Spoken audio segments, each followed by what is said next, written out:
Buraya gidelim mi?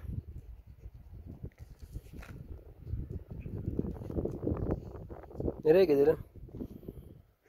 Eve gidelim, tamam. Biraz sıcak. Sıcak oldu. Hadi. Yürü. Yürü şu taraf.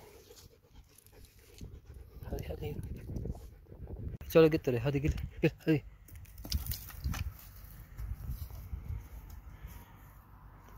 Gel buraya.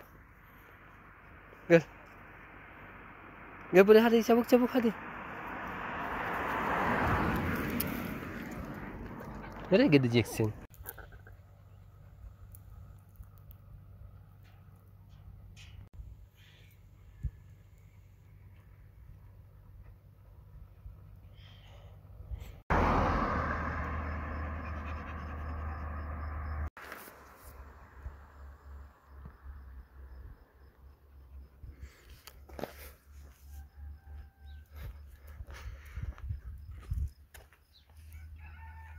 Gel.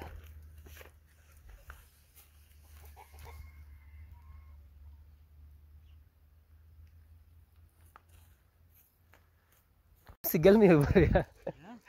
Eskiden kimse gelmiyor. Sen tek gördün. Ha, artık geliyorsun buraya. Ha, iyi yapıyorsun valla. Ya. Belediye değil mi? Ha, belediye, doğru. Kolay gelsin. So yun guys. Kasi dito wala kasi pumupunta dito masyado kasi delikado ko itong way na to guys. Kapag umaga hindi naman siya masyado delikado, pero pag hapon na ang dami ditong mga tao na na mga alam mo yun, masasama. Marami din mga tao masama dito kapag kasi tambahin to guys, walang bahay dito sa dyan, sa banda dyan.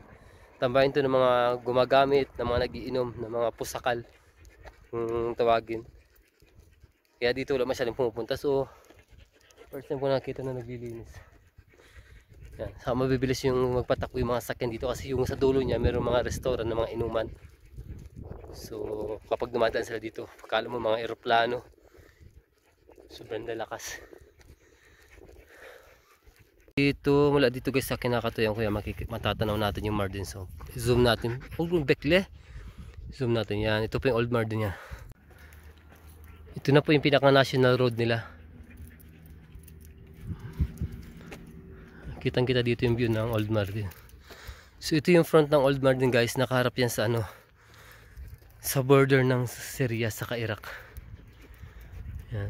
Bakit ginawa nilang yan guys, military base? Kasi mas madali nila makita yung mga kalaban since before pa yung history nito. Kaya doon na ginawa itong military base, yung tuktok niyan, para madaling ma-detect yung mga kalaban. Kasi meron niya sa taas niyan guys, merong radar, meron silang monitor kung merong mga objects na paparating galing sa borders. Kasi malapit din dito yung Iran, Iraq sa Syria. So yan. So pupunta na tayo sa main road, national road. Halika tayo guys sa pinaka main road. Yan, ito na yung main road. Nakikita nyo guys yung Old Mardin, sobrang ganda, diba? So yung old nito guys, 3,000 years old na yung Mardin yan guys. So yun yan. Ito na yung main road guys. Hali, uwi na kami. Hali Doro. Ito yung lugar ko, ito yung lugar na pinaka-delikado sa Mardin, yan lugar ko yan. Diyan ako nakatira guys. Diyan. So uwi na kami guys.